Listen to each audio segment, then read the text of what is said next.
Save It for the Blind is sponsored by Kershaw Knives. Kershaw manufactures next-level pocket knives for outdoor enthusiasts. Save It for the Blind is now also being sponsored by Roseville Motorsports. Roseville Motorsports is the greater Sacramento area's premier destination for all your power sports vehicle needs. Stop in today to browse off-road vehicles from leading manufacturers like Polaris, Yamaha, and more. If you guys are enjoying the show, we'd love to hear from you and get your support. Please follow us on your favorite podcast platform. Give us a 5-star rating. Your reviews really help us grow and reach more people. Thank you for being a part of our community. Cool. Well, welcome back to another episode of Save It for the Blind. Today we have Mark Hennelly, Vice President of Advocacy for CWA, and we're going to be doing kind of a touch-up about what's coming across the legislature soon, what we're supporting, what we are opposing, everything from state grants to youth and vet weekends to Pintail. So, Mark, where do you want to start on this? I'll let you kind of run it for a while. Well, given that we're coming up on the Fish and Game Commission meeting to set the regs for next year in April, why don't we start there? Okay, and when's that meeting? It is going to be April 16th, Wednesday. It'll be in Sacramento. A lot of the commission meetings now are in Sacramento. So I'll be there to provide testimony on behalf of CWA, and hopefully they'll go with our recommendation. We'll see. So everything will be adopted on the 16th, and then within 24 hours, everyone will know what to expect during the 25-26 waterfowl season. Correct. Yeah. Absolutely. So I'm sure we'll make a social post about it for everybody to get notified. Absolutely. So you have a couple things you're working on. You have the youth and vet weekends switches. I mean, the last couple of years, it's kind of varied which weekend, days rest, no rest, etc. So what are we trying to achieve there going forward with the youth and vet weekend? Yeah, so as you guys know, I mean, the last couple of years have been tough with the kids because there's been very little rest for their hunt. And part of the issue for that is we have the youth hunt, we have the vet hunt, which can only be within 14 days after the end of the regular season. But we also have, this allowance to hunt all the way to January 31st. And as you guys know, our hunter surveys have shown people want to hunt as late as possible, particularly in the balance of the state zone. That's when some of the hunting is at its best. Yeah. All you got to do is go on the department's website and look at the wildlife area results on the last week or two in January, and you'll see typically they shoot pretty good. So the kids, unfortunately haven't had the greatest opportunity the last couple of years. Of course, their hunt was the first postseason hunt to be authorized. Their hunt's been around since like the early 90s, maybe even earlier than that. The vet hunt is a much more recent addition. So what we're proposing for this upcoming season, because January 31st falls on a Saturday, there would be implications for how many rest days there are for the kids or the vets. So if we switch, though, the timing of the vet and the youth hunt so that the vets actually go first and then the kids go second, that will ensure at least 5 days of rest for the kids. For the youth hunt that following Correct. weekend. Yeah. Okay. So that at least would, get them back to where they were. Obviously, the vets would get fewer rest days. But what we are recommending to the commission is that we use all of our authorized duck hunting days and go to the last Wednesday in January. Then we'd shut down for a couple days and then have the vet hunt that weekend. So there still would be 2 days of rest for the vet hunt. Gotcha. It's certainly not ideal. We want them to have 5 days. But again, because of where the calendar falls this upcoming season, we're kind of in this cramped position where we don't have a lot of wiggle room. The good thing is the following year, January 31st falls on a Sunday. And so that will ensure that both the youth and the veterans hunt, whichever weekends we have them on, get a full 5 days of rest. Oh, okay. So every year is going to be different. Some years there's going to be more rest days than others, and we'll just have to kind of roll with it. Again, we do know from our hunter surveys that the bulk of the hunting population wants to hunt as late as possible. So we certainly want to make sure that we fulfill that. Yeah, and I think that's, excuse me, what some people misunderstand is that, us three are sitting in the office, or Mark's in his office and making this decision for the better of the people. But we're taking the opinions of the folks that are answering these post-hunter surveys to get the majority census and not just picking and choosing what works for us. Absolutely. And of course, we have our regulations committee. So all of this goes through that committee, which is, made up of volunteers who are just hardcore duck hunters. And so they also have, come up with and reviewed this proposal and voted on it and supported it. And then the final kind of layer of approval for us has to go through to the full CWA board. So typically they do go with the R&T committee, but not always. And, that ensures, I think, that you're never going to have a perfect proposal, but that we're getting probably the greatest good for the greatest amount of hunters out of what we're, offering to the commission. And so the process is very important. We want to make sure that all of these ideas, first, that we use, again, the hunter survey, but that they go through our R&T committee and the full board before we actually give a public recommendation to the state. Now, what about the late goose season for the balance of the state? Is that going to start on the youth hunt weekend, or is it a week after? Where would that lie in this new little plan? Yeah, that's another element of this. So under this proposal that we're supporting, it'll be put back to the third weekend in February. Okay. Which I believe happens to be on President's Day weekend. So that way, people... Still a 5-day season? It's still a 5-day season. So it's starting even later? Yeah. So I think that's great. Yeah. So this last year we put it, on top of the veteran hunt, and which was great because the vets then also got to shoot geese. But obviously, if the vet hunt is going to go first, and there's only a couple days of rest prior to that, we wouldn't want the late season starting then. Yeah. Plus, then that would interfere with the youth hunt the following weekend. So the best place now under this scenario is to put it, 3 weeks out. And we had historically done that. I mean, most years we've had that late goose hunt. It's fallen on President's Day weekend. Yep. So there's pros and cons to it.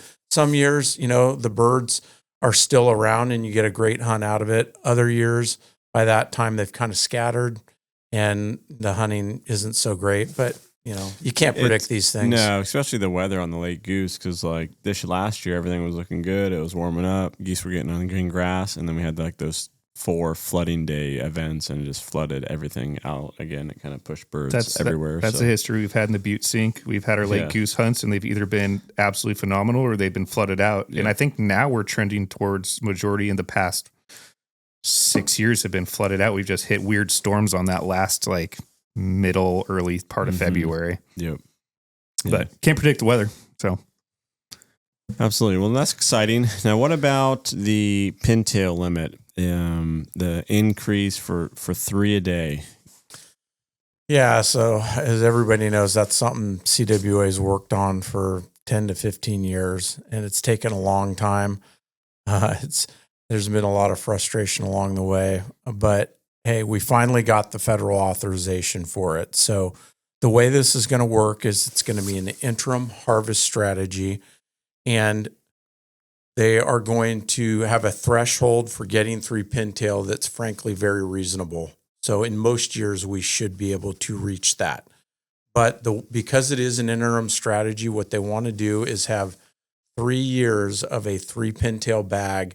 And then after that has taken place, go back and analyze that, see what impacts, if any, occurred to the pintail population. And then they'll come up with a final harvest strategy. So hopefully when they do that, that final harvest strategy will also include the 3 bird allowance. But we just don't know. It's always good to, get more information. Of course, we're under adaptive harvest management. We're supposed to be periodically looking at the regulations and experimenting around to try to learn more. this fits into that. And I think we'll be a lot more knowledgeable once we get through this 3-year period. So let's say if it does nothing to the population, is there a chance to increase that from 3 to 5 or et cetera, or where are we 3 at to with 7. that? All right, now we're getting greedy, boys. I would say most likely it would be just 3 birds, but there is a possibility. I mean, if you could show that, 4 or 5 birds wouldn't cause a problem, they'd certainly look at that. But at least right now, the scientific papers and a lot of the focus has been really on incrementally increasing it to 3 birds, and if that is sustainable or not. I'm not aware of other papers that look at increasing it up to 5 or 7 and what that might do. They wanted to make it realistic before they made the jump. Will all the states in our flyway participate? How does that work with the increase to 3 birds? Will some states stay at 1, or is it across all flyways they can go up to 3? It is across all flyways. Pintail, for better or worse, are managed from a continental perspective. So yes, this will apply to all flyways. But individual states are always able to decrease that. They're given a framework and they can be more conservative. They just can't be more liberal. Okay. I've heard, maybe some states would want to reduce the hen pintail limit down to 1. The problem with that is the U.S. Fish and Wildlife Service has been trying to get away from sex-specific regulations for a long time now. I don't see that happening in our state. I would think if our commission does go along and approve it, it's just going to be 3 of either sex. Yeah. Mm-hmm. And of course, as early in the season, it's a little bit harder to identify them. And they just, I think, want to make sure that that mistake bird is taken into consideration. Mm-hmm. Yeah.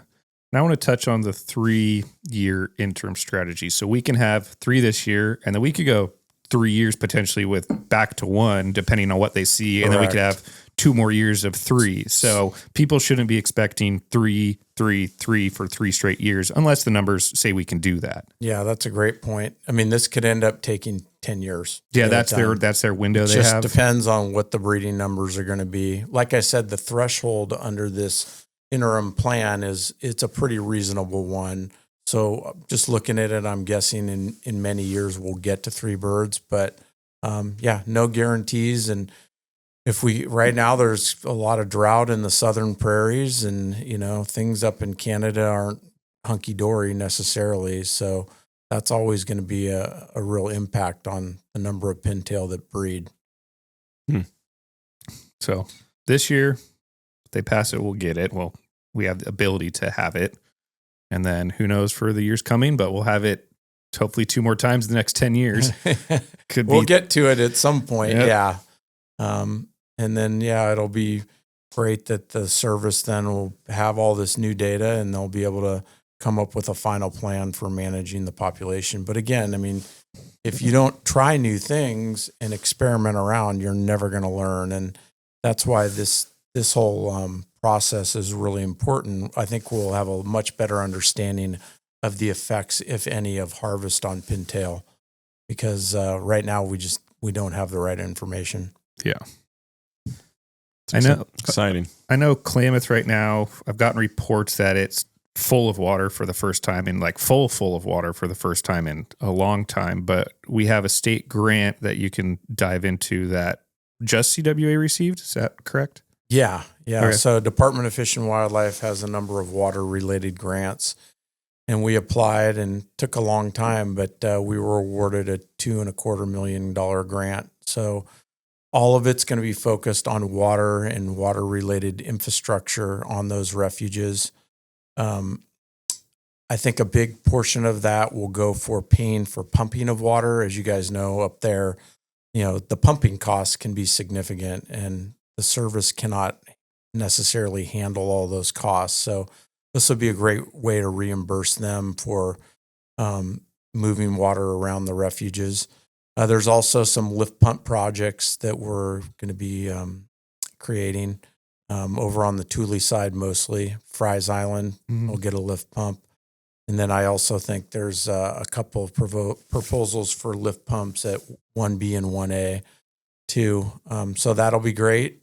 And then, as you mentioned, I mean, this year the refuges, they have more water than they've had in years. So the great part about that is we actually will probably get back to some really good waterfowl production up there.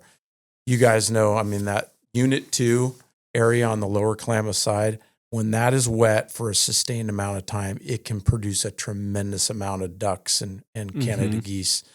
So I would see a lot of birds being produced. And just the northeast zone in general is going to probably kick out a lot of birds this year.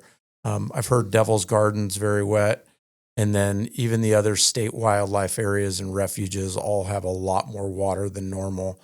So places like Modoc that have that summer water too, I think you'll see a lot of good production. And then, of course, too, when you have water at that time, that helps with the molt as well. And so a lot of birds will benefit.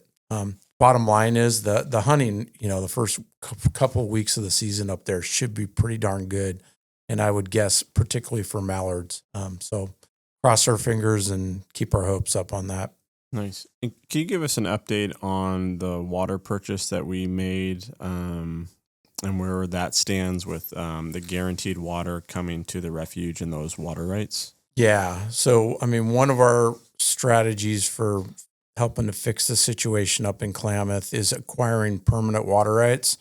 Once you have them, they're in perpetuity and you can rely on them for the most part year to year.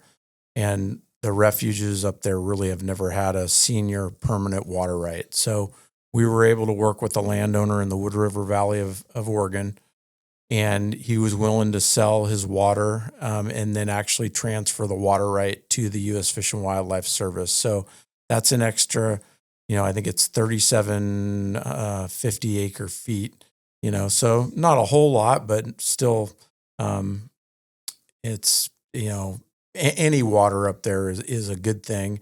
And that water specifically will help to keep units 2 and 3 wet during the summer. Mm-hmm. That's when that water will be made available. So hopefully it can also not only just protect all those breeding birds in there and all the waterfowl broods, make sure that they're not stranded, but also lessen the opportunity for any botulism outbreak. As you guys know, I mean, that's been a particularly bad issue up in the basin with all these dry water years. So that water hopefully will reduce that possibility. And that thing is done, paid for, and all that? Or are we still waiting? It closed. It is done. Right. Finally done. Good so work. Yeah, we're really, really pleased about that. And hopefully we can build on that and approach other landowners. Again, these are all voluntary agreements. It's incentive-based. I mean, it's working cooperatively with them. We're not regulating anybody or just taking their water right. Mm-hmm. But if there are willing sellers out there and, we can meet on a price, it's just a great way to provide more water for the refuges. Stillwater Refuge over in Nevada, they had horrible water problems for years, and their strategy was to go out and acquire these senior water rights. And now they have a much more stable supply of water. Of course, it's not perfect. They're always looking for new water, but they've gotten a much better ability to manage their property there and provide water for wildlife. That's awesome. That's good. Now, can you touch on some of the things that we're supporting in the state legislation?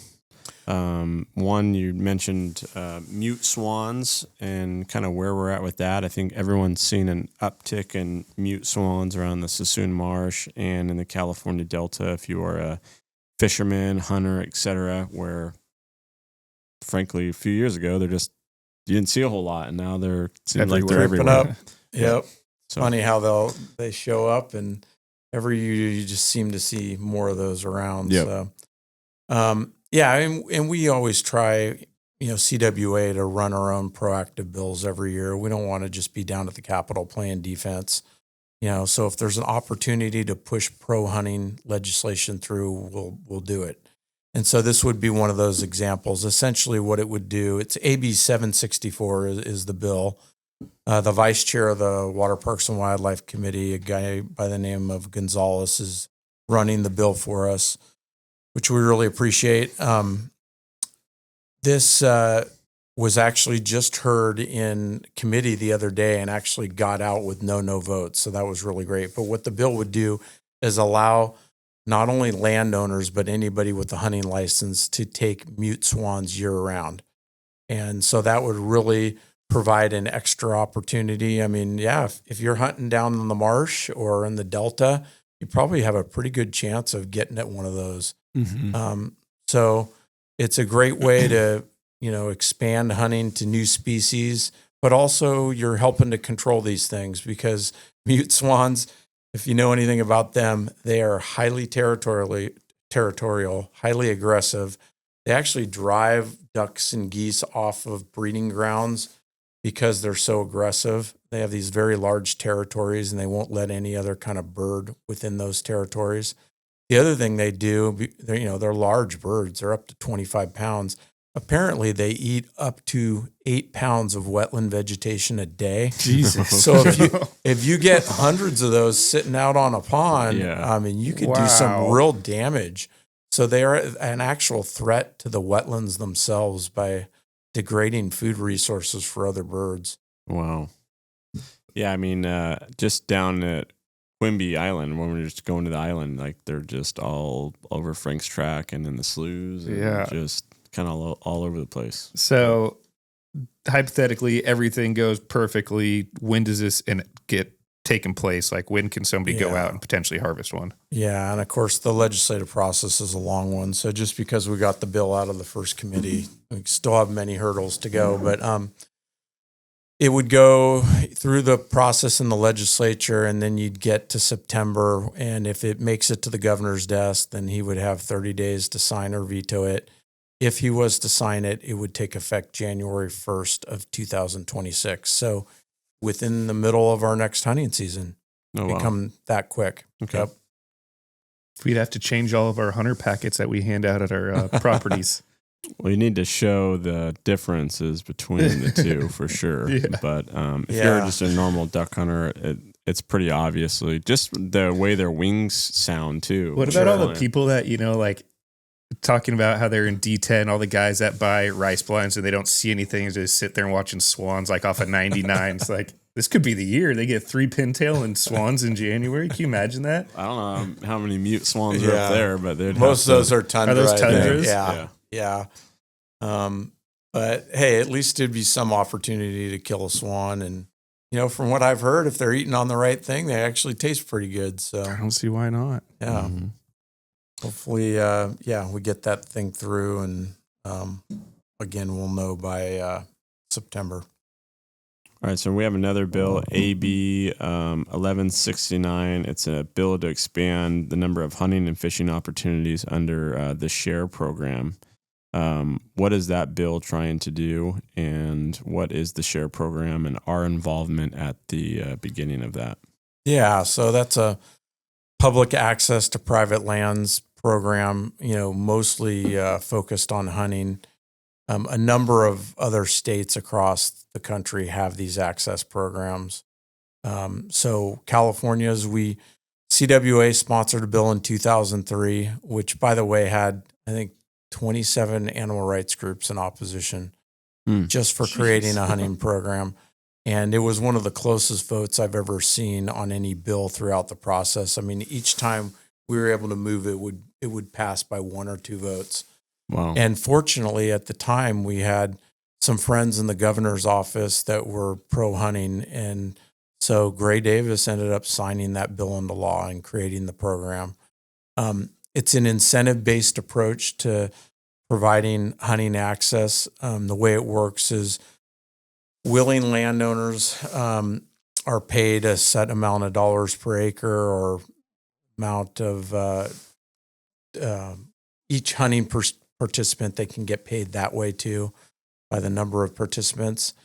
And the state also covers their liability. Of course, liability is huge with a lot of private landowners. They don't want to get sued. Someone breaks their leg out there. So the good thing is other than gross negligence, all of their liability is taken care of. And it took a little while for the department to really get the program up and running. And if you go on the department's website now, there are a number of hunts on there, which is great. So, I mean, it is a a program that is off the ground. The unfortunate thing is it's really just focused on big game and other species. There's not a lot of waterfowl hunts that are provided there. And I would say most of the opportunities are for big game. There are some quail hunts, some other bird hunts, but it's mostly been a big game type program. So what we'd like to do is see not only the number of hunts expand, but again, these other species that really haven't been part of the program, include them there. So when we originally passed that bill, we were forced to put in a restriction on how much you could pay the landowner. And so that was not adjusted ever, and it was not adjusted for inflation. So basically what the department is able to pay the landowners today was what they were paying back in 2003, 2004. Wow. So this bill would adjust that, or allow the department. It wouldn't even adjust it. It would say that it's really up to the department to determine how much to pay the landowner. We think with that extra incentive, a lot more landowners would be willing to participate. And again, if we could focus some of that on waterfowl hunts, that would be great for our members, obviously. Yeah. And then there's also opportunities that will be in the bill for the department to cooperate with nonprofit sportsmen's groups.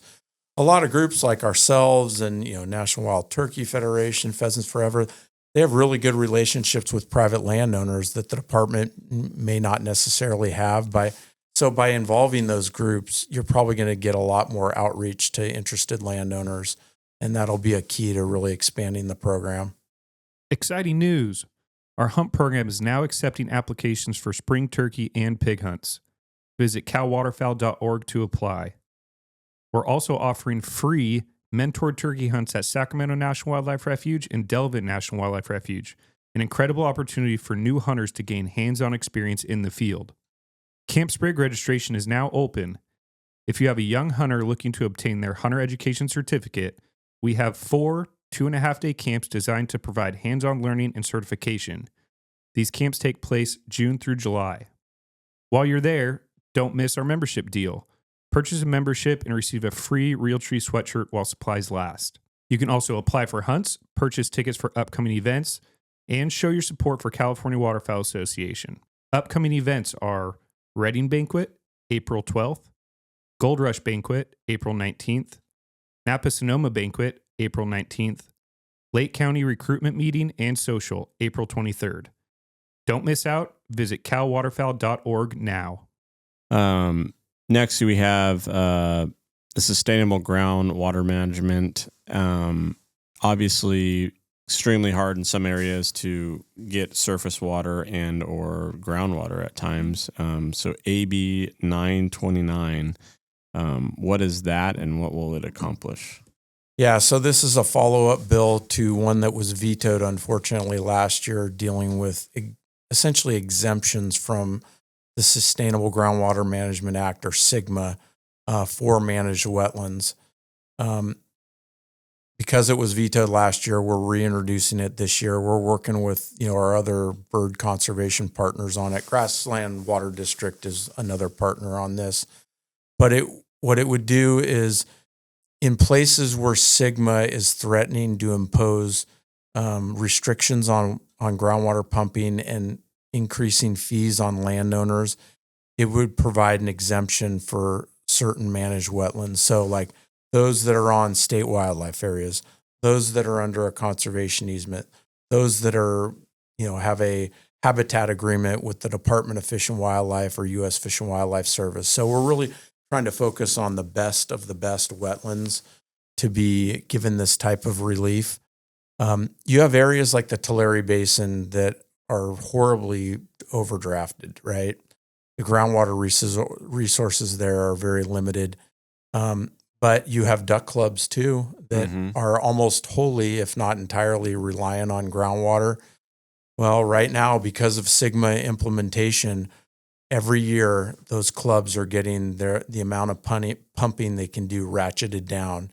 And eventually it will be to where they can't even flood up their properties. So if we don't pass this AB 929 and get some kind of limited exceptions to it, you're going to basically see duck clubs go out of business in certain parts of the state. Obviously, we want to avoid that. We need more wetland habitat, not less. So this, hopefully will be supported. It was supported in the legislature. We just really now have to convince the governor's office that it's worthwhile to sign. So I think the bulk of the discussions over this bill are going to be with them. Gotcha. Yeah, no, it's sad. I mean, you look at those areas like, in Kern and all the duck clubs, et cetera, flourished at one time, and to be so handcuffed now, it's expensive to run a duck club anyways, but when you're paying what they're paying for acre footage of water, et cetera, it comes to a point where it's like, you just can't afford it. The club members can't afford it, or whoever, extremely hard. And they're not super big clubs anyways. Yeah, they're not giant super clubs. Yeah, they're not like 2,000 acres or something like that. They're usually on the smaller side, but yeah. But, the way we've always done wetland conservation, not only in California, but throughout the rest of the U.S., is through a non-regulatory, landowner-friendly, incentive-based approach.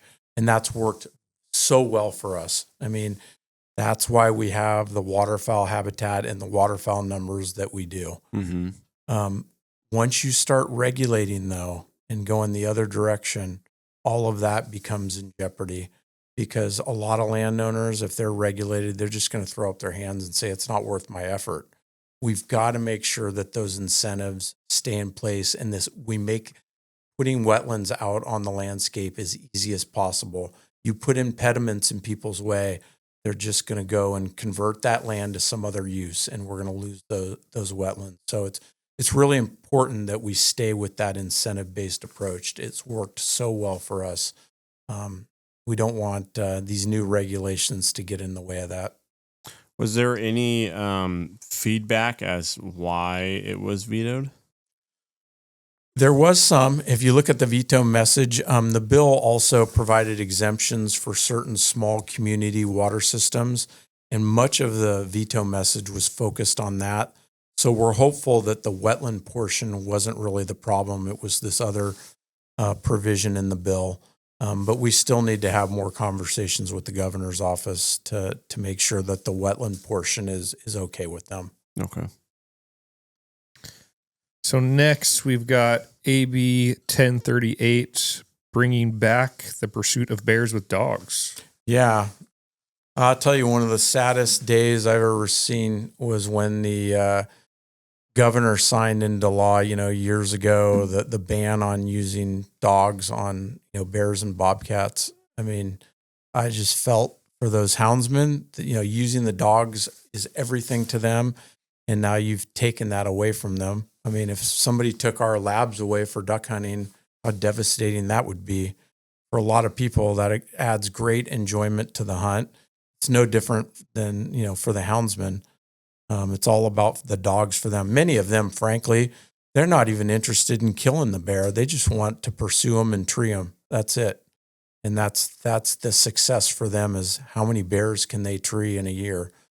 So this bill would try to reverse the hound ban that was passed years ago.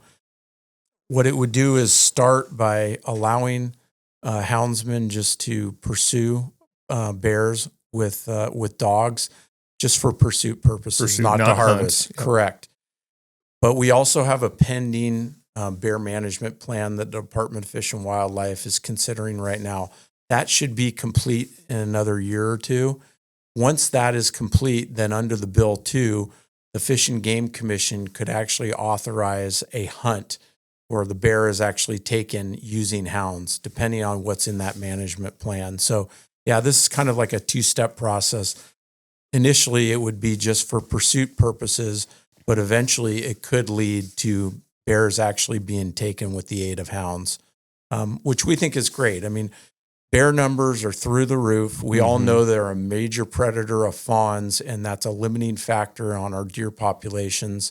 It's just like any other animal. It just needs to be managed. We want healthy populations of these things, but they have to be managed and can't just be completely uncontrolled the way they are now for the most part.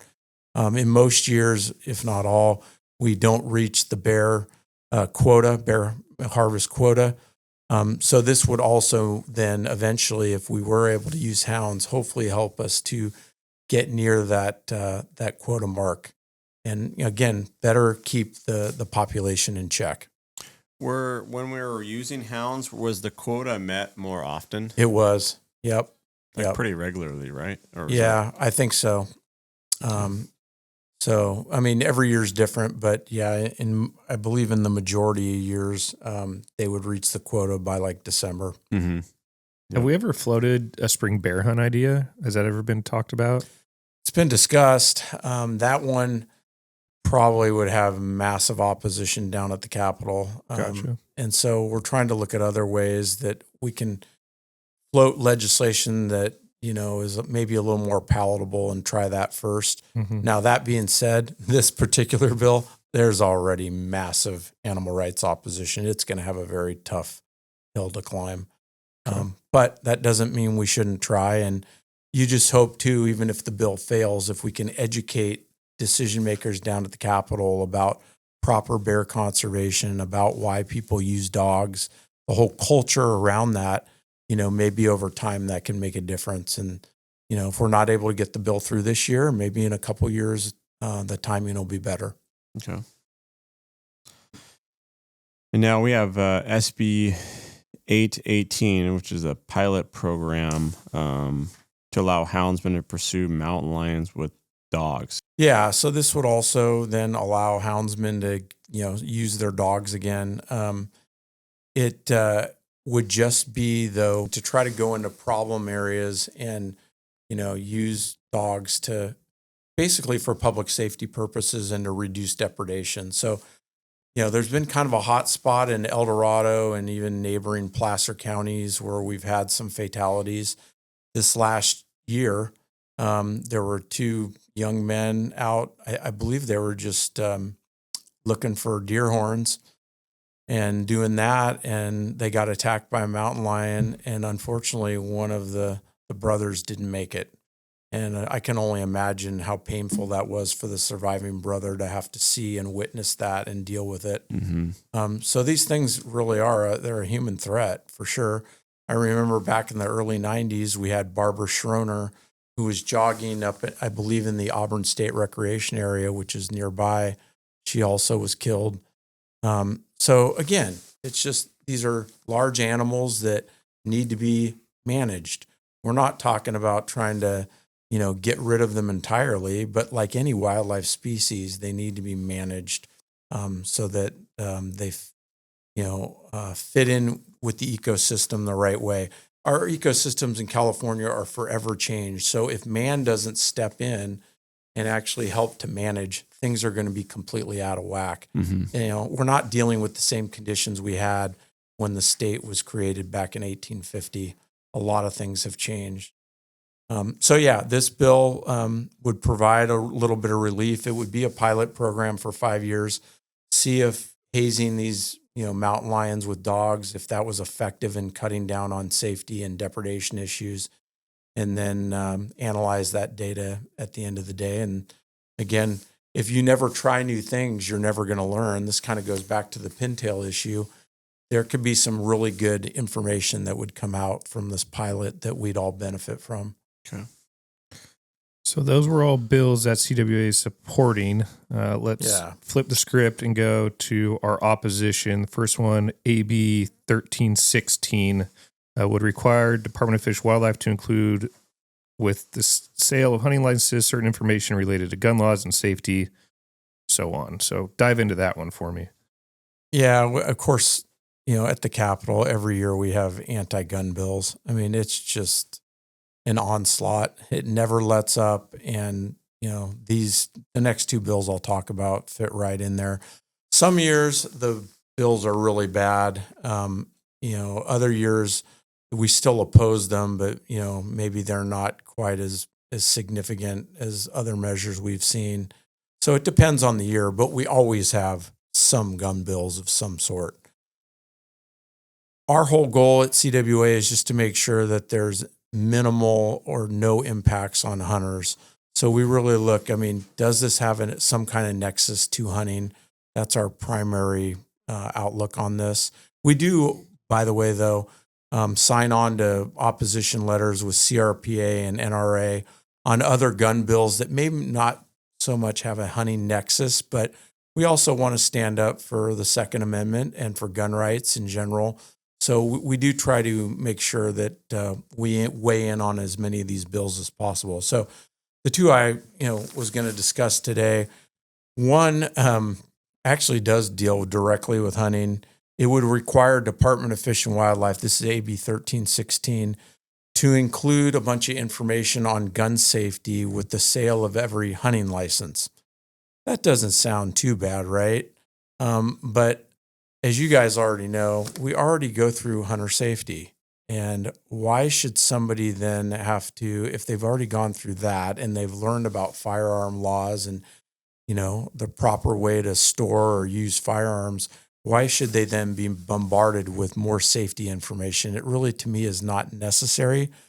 The bigger concern is every time the Department of Fish and Wildlife is forced to change its automated license data system where you buy your license, there is a massive cost to that because of the way the system's set up. Even minor tweaks to that ALDS system have a big price tag. And where do you think that if more money is needed for this, where do you think it's going to come from? It's going to come from our Fish and Game Preservation Fund. And so then we're going to see less conservation out on the landscape. So you're basically going to have to rob Peter to pay Paul.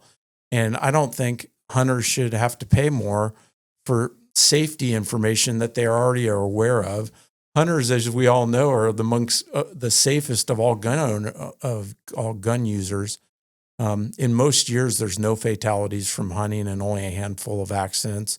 And that is because of the 8-hour course, 10-hour course that we have to take through the Department of Fish and Wildlife and just the emphasis on safety within our community. So we're taking care of our shop.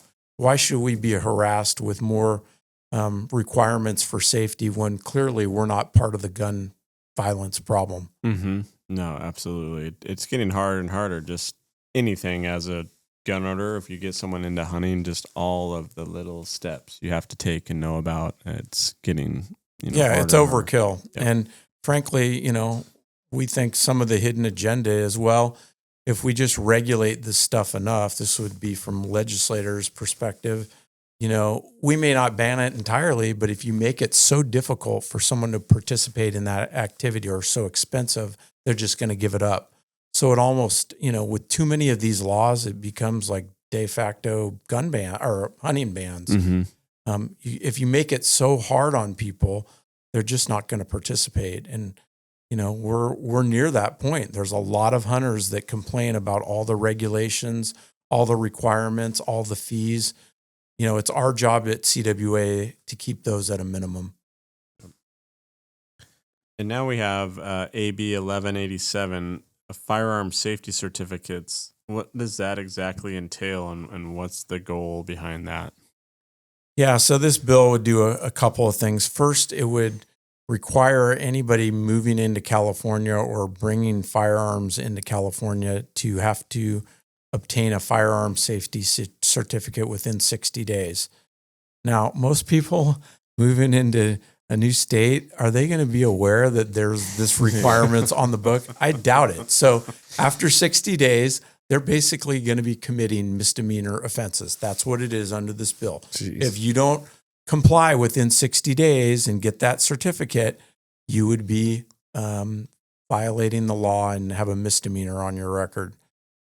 So to me, that also, for the people that do know too, it's probably a disincentive for them to even want to bring guns into the state. And, it's like, why deal with the hassle of it? The firearm safety certificate, it used to be that, well, currently, it's something that can be done while you're going to get your gun at Sportsman's Warehouse. When I worked at Sportsman's Warehouse, I used to Exactly. hand them out, and it was a multi-question paper test, and that's all you did. And that's why I saw the second part of Yep. this kind of took me back. And now they're going to require under this bill that you do a full 8-hour course. Yeah, which is mind-blowing. Which also, again, makes no sense for people that already have their hunting license. They've already done all that. So again, it's just more overkill. It's going to be a big disincentive for people to participate. And this would not then, that firearm safety certificate part, it wouldn't just apply to new people. If you were going to purchase a gun here in California, you're a longtime resident like all of us, you then would also then have to get this certificate and take that 8-hour course. So, you've already taken your hunter safety years ago, and now you're going to have to take another course for 8 hours. And I mean, it's at what point is enough enough? It's like they're just piling this stuff on. And again, I think the real agenda at the end of the day is to keep people from hunting and just shooting recreationally. They just don't want you in the state to own a firearm. That's the bottom line. Yeah, that's crazy. Yeah. So these are the kind of, hunting harassment type bills that, we're going to oppose, and we're going to work with some of our other partner groups down at the Capitol, and hopefully we can stop at least these two. Is there anything else coming down the pipe that, hunters and fishermen and shooters should be aware of? There was another bill that was introduced in the last few days that deals with bringing in game from other countries. Okay. And as you know, that's been a hot topic at the federal level, what animal parts you can bring in taxidermied. So that's another one we may have to oppose. A lot of our members go to Africa or go to other countries to pursue their hunting, and they should have every right. If it's legal in that country and those countries believe that those animals are not threatened or endangered, you should have the right to bring that back. If not, that animal product just goes to waste. So why would we want to be wasteful? But as you all know, taxidermy, it's a form of art. It's a great way to educate people. I mean, zoos and museums have taxidermy up there. So if it's good enough for them, it should be good enough for us. The great thing is, when you have friends over and you got a bunch of taxidermy up on the wall, I mean, I got 10 ducks and geese. Each one of those tells a story, how it was hunted, how it was harvested. That's a great way, again, to get people to appreciate what we do as hunters and hopefully understand, why we hunt and all the benefits that go along with that. Nice. So like on that particular bill, it'd be, couldn't import a ibex or whatever if you shot it. Is it just a flat out ban if it's not killed in North America, or is it just specifically like trophy hunting in Africa? It would apply to anything that is currently banned through the Endangered Species Act in the United States. So if right now U.S. Fish and Wildlife Service has designated the take of certain species to be off limits, it would basically keep that in place in California forever. And so even if the law changed, we have the new Trump administration now in there, they're probably going to look at some of those species on those lists and say, you know what, there's enough science to show that these things are not threatened or endangered, and therefore hunters should be able to legally bring those parts back into the United States. But unfortunately, if this bill passes in California, you wouldn't be able to bring them into California. And again, that a lot of the reason people travel that far, it's not just for the experience, but the ability to bring something back.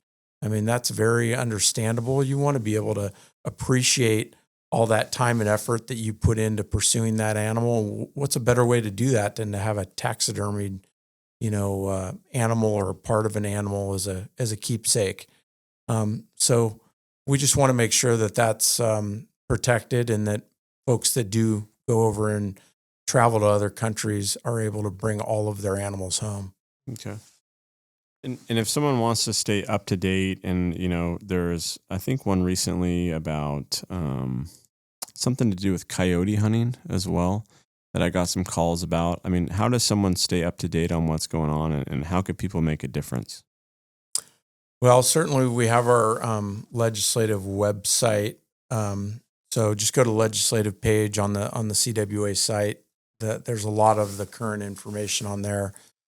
We do action alerts, periodically. We try not to use it too often because we don't want to wear people out. But if we really need help in weighing in with decision makers, and it's a really hot topic, we'll put that out on our voter voice. So that would be the other thing, is to sign up for the voter voice. There's a place you can do that on the website under the legislative page. We just, want to make sure that we're giving our members all the tools possible to help us, because it's one thing for me as a lobbyist to go in and ask for something, but when you get, real people, who are constituents of some of these legislators to weigh in, that can really help move the issue along in our favor. So I'd always highly recommend, if we do put an alert out to our membership, to utilize that, because your voice definitely does make a difference. We talk to other legislators that receive these after, and they'll a lot of times say, gosh, I was inundated with hundreds or thousands of emails, and that really caught my attention. So even though you may not get a response back from that legislator necessarily, trust me, it does affect their thinking. So please take advantage of it and use it when we send it out. That'd be very helpful. Okay. Yeah, good to know. Well, cool. Well, Mark, we appreciate you fighting the good fight, and we appreciate you coming on today. Thank you. Always interesting things going on down at that Capitol. I at times wish they would just go on a full summer recess and never come back. But we have a full-time legislature in California, so this isn't going away. And I think, over time, the issues have even gotten more difficult.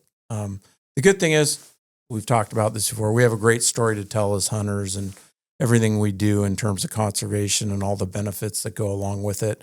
We just got to be able to, relate that story to these decision makers. Because I think if they're willing to listen, and once they hear our story, they're going to be a lot more apt to be on our side. So education is very important in our world. Yeah, absolutely. Well, thank you for everything that you do for the hunter community. We definitely appreciate it. Thanks for having me on, guys. Awesome. Thank you. Thank you for tuning in to this episode of Save It for the Blind podcast. You can find our podcast on Apple, Spotify, or wherever you listen to your podcasts.